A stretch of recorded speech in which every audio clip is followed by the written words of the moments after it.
नमस्कार दोस्तों, आप सभी का स्वागत है हमारे YouTube channel Indian Ayurvedic doctor पर।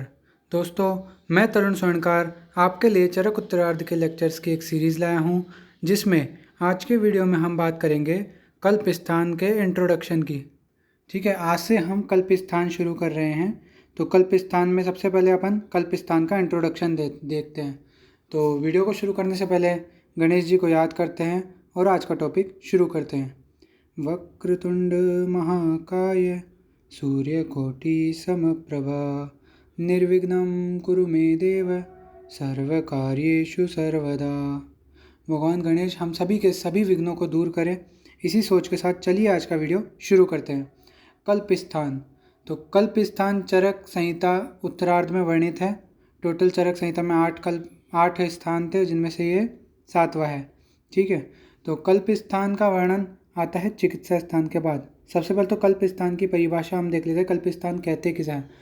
तो वमन और विरेचन से संबंधित कल्पों का जिस स्थान में वर्णन किया जाता है उसे कल्पस्थान कहते हैं।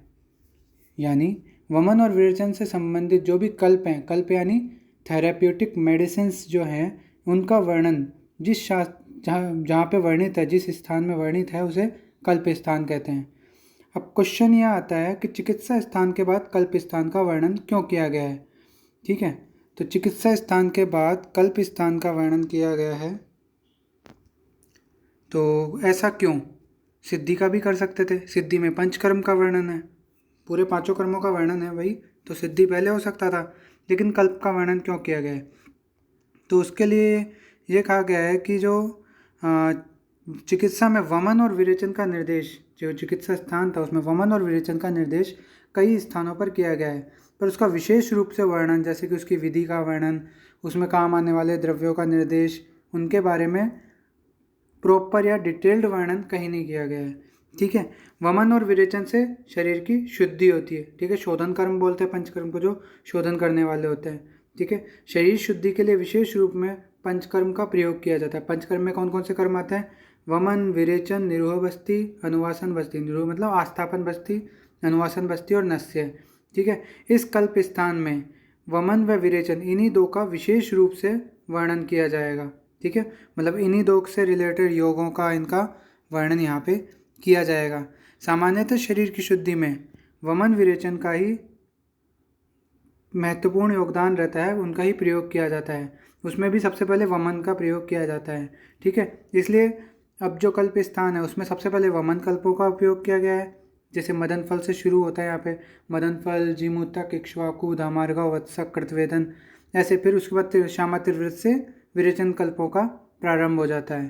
ठीक है, तो यहाँ पे सबसे पहले वमन कल्पों का वर्णन किया गया, उसके बाद विरेचन कल्प होगा। अब वमन द्रव्यों में भी क्या है, मदन फल श्रेष्ठ, इसलिए सबसे पहले कल्प स्थान में मदन फल से शुरुआत करिए। मदन कल्प पहला इस चैप्टर जो है, पहला अध्याय है, वो इसीलिए है। ठीक है, उसका कारण बता दिया। और वमन विरेचन द्रव्य के कल्प या विधान इस स्थान में कहा गया, इसलिए इसका नाम कल्प स्थान है। ठीक है, कल्प स्थान deals with the study of formulations. ठीक है, formulations used in purification procedures. ठीक है, ये चीज़ आप याद रख लेना। तो यहाँ पे कुछ एक्सपर्ट्स इसका एक रीज़न और मानते हैं कि चिकित्सा स्थान के बाद कल्प स्थान ही क्यों आया है। तो चिकित्सा स्थान में वैसे तो शोधन और शमन दोनों प्रकार की चिकित्सा का वर्णन मिलता है, लेकिन शमन का वर्णन डिटेल में मिलता है। शोधन के बारे में केवल बता रखा है कि जैसे इसका मरीज का स्वेदन करे, या फिर उसके बाद स्वेदन के बाद वमन विरेचन कराएं, बस इतनी ही डिटेल वहाँ पे मौजूद है। ठीक है, तो और सिद्धि स्थान में पंचकर्म का डिटेल में वर्णन है। ठीक है, आप कोई भी पंचकर्म करेंगे, उसको करने के लिए अपन को किसकी ज़रूरत होगी? औषधियों की। ठीक है, तो प्रोसीजर अपन को वहाँ पे बता रखे हैं सिद्धि स्थान में। ठीक है, योग्य, सम्यक, अति, अयोग, ये सब अपन को सिद्धि स्थान में बता रखे हैं। ठीक है, शमन चिकित्सा का वर्णन अपन को चिकित्सा स्थान में अच्छे से कर रखा है। तो शोधन से रिलेटेड, जो पंचकर्म से रिलेटेड जो थेरेप्यूटिक मेडिसिन हैं, ठीक है, जो कल्प हैं, उनका वर्णन इस स्थान में होने के कारण चिकित्सा स्थान के बाद कल्प स्थान का वर्णन किया गया है। ठीक है, अब आता है कल्प स्थान बनाने का उद्देश्य क्या है। तो इसका उद्देश्य है कि वमन विरेचन द्रव्यों को सुखोपभोग, मतलब इजी टू यूज़ बनाने के लिए उनकी कल्पनाएं, विभिन्न फॉर्मुलेशन, उनके भेद वमन विरेचन द्रव्यों में प्रयोग भेद से, ठीक है, उनके विभाग, योगों की क्रियाविधि, फार्मेकोलॉजिकल एक्शन की वो काम कैसे करता है, ठीक है, रोगी को देने योग्य विभिन्न कल्पनाओं की सम्यक योजना के लिए कल्प स्थान का उपदेश किया गया है। मतलब सब कुछ रिलेटेड है रोगी से, ठीक है, कि रोगी के लिए जो सुखोपभोग ईजी टू यूज है, कि भाई उसको लेने में जो आसानी रहे, ऐसी कल्पनाएं तैयार की जाती है और उन कल्पनाओं का संग्रह ही क्या है, कल्प स्थान है, ठीक है। अब अध्यायों की बात करते हैं तो कल्प स्थान में टोटल 12 अध्याय हैं। कौन कौन से हैं? मदन कल्प, जीमूतक कल्प, इक्ष्वाकु कल्प, धामार्गाव कल्प, वत्सक कल्प, कृत्यवेदन कल्प, श्यामा तिव्रत कल्प, चतुरंगुल कल्प, चतुरंगुल बोलते हैं आरगवद को, ठीक है, तिलवक कल्प, सुधा कल्प, सप्तला शंखिनी कल्प और दंती द्रवंती कल्प, ठीक है। इसमें जो स्टार्टिंग के जो 6 चैप्टर हैं ये हैं वमन से रिलेटेड, ठीक है, वमन कल्प, समझ में आ रही है बात? ये हैं स्टार्टिंग के वमन कल्प। फिर आगे के जो हैं, माफ़ कीजिए, ये 7 से लेके 12 तक, तो ये 7 से लेके 12 तक जो हैं ये है विरेचन कल्प, ठीक है। तो ये चीज़ आप याद रखिएगा कि शुरुआती 6 चैप्टर मदनफल, जीमूतक, इक्ष्वाकु, दामार्गव, वत्सक और कृतवेदन ये तो थे वमन के लिए, वमन के इसमें फॉर्मुलेशंस हैं, ठीक है। श्यामा तिव्रत से विरेचन के फॉर्मुलेशंस स्टार्ट हो जाते हैं। अब ये चीज़ आप चरक सूत्र स्थान अध्याय 4 में पढ़ चुके हो, वमन विरेचन योग, षड विरेचन शताश्रिती है, चतुर्थ अध्याय सूत्र स्थान चरक संहिता, यहाँ पे आप पढ़ चुके हैं पहले ही कि वमन के योग टोटल 355 और विरेचन के 245 योग होते हैं। वो किस किस तरह बांटे गए हैं? मदनफल, जीमूतक, इक्ष्वाकु, दामार्गव, वत्सक और कृतवेदन, इनके योग हैं टोटल मदनफल के 133 योग, जीमूतक के 39 योग, इक्ष्वाकु के 45 योग, ठीक है, दामार्गव के 60 योग, वत्सक के 18 योग, कृतवेदन के 60 योग। तो मदनफल 133 योग, जीमूतक 39 योग, इक्ष्वाकु 45 योग, दामार्गव 60 योग, वत्सक 18 योग, कृतवेदन 60 योग, ठीक है। अब इनका क्रम जो है वो याद करने के लिए एक ट्रिक है, मदन जी धावक, ठीक है। तो मदन से मदनफल, जी में जय जो है उससे जीमूतक याद रखना है, ई का इक्ष्वाकु याद रखना है, ठीक है, 3 याद हो गए। दा से दामार्गव, वैसे वत्सक, कैसे कृतवेदन, तो मदन जी धावक याद हो जाएगा, सिंपल है।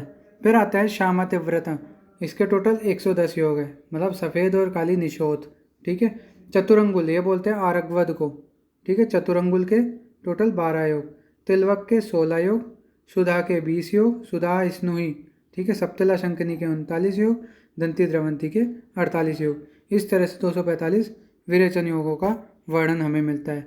इस प्रकार आज हमने कल्प स्थान के इंट्रोडक्शन के बारे में जान लिया। अगले वीडियो में हम बात करेंगे कल्प स्थान अध्याय 1 मदन कल्प के बारे में। तो आज के वीडियो में हमने क्या देखा? सबसे पहले कल्प स्थान की परिभाषा देखी, जिसमें हमने जाना कि जो भी वमन और विरेचन से रिलेटेड फॉर्मुलेशंस है जिनका वर्णन जिस स्थान में किया जाता है उसे कल्प स्थान कहते हैं। फिर चिकित्सा के बाद कल्प का वर्णन क्यों आता है उसके बारे में हमने जाना कि भाई हमने शमन चिकित्सा का वर्णन चिकित्सा स्थान में ढंग से पढ़ लिया, ठीक है। उसके अलावा शोधन का वर्णन सिद्धि स्थान में डिटेल में है। तो शोधन के लिए या फिर पंचकर्म के लिए जिन औषधियों की आवश्यकता पड़ती है, यानी वमन विरेचन के लिए जिन औषधियों की आवश्यकता पड़ती है उनको पहले पढ़ना जरूरी है, इसलिए चिकित्सा के बाद कल्प स्थान का वर्णन किया गया है, ठीक है। इसके अलावा कल्प स्थान को बनाने का उद्देश्य क्या है? उद्देश्य सबसे सिंपल उद्देश्य तो आप यही लिख सकते हैं कि जो औषधियाँ वमन और विरेचन, अब ये पंचकर्म का प्रोसीजर है, वमन मतलब उल्टी करवाना, विरेचन मतलब दस्त लगाना, ठीक है, दोनों ही थोड़े कष्टदायक महसूस होते हैं, उनकी दवाइयाँ थोड़ी कष्टपूर्वक होती है, मतलब रोगी को लेने में आसानी नहीं होती है, तो उनको लेने में आसानी हो ऐसी फॉर्म में उन्हें बनाना, ठीक है, उनकी कल्पनाएं तैयार करना ऐसी, उनके अनेक भेद वमन विरेचन आदि के आधार पर उनके विभाग, उनके फार्माकोलॉजिकल एक्शंस, ठीक है, कैसे काम करते हैं, ठीक है, रोगी को देने योग्य विभिन्न कल्पनाओं की सम्यक योजना, इन सब का उपदेश जो है कल्प स्थान में किया जाता है, यही कल्प स्थान का उद्देश्य है। इस प्रकार हमने आज कल्प स्थान का इंट्रोडक्शन देख लिया। अगले वीडियो में हम बात करेंगे कल्प स्थान अध्याय 1 की। तब तक के लिए बाय बाय।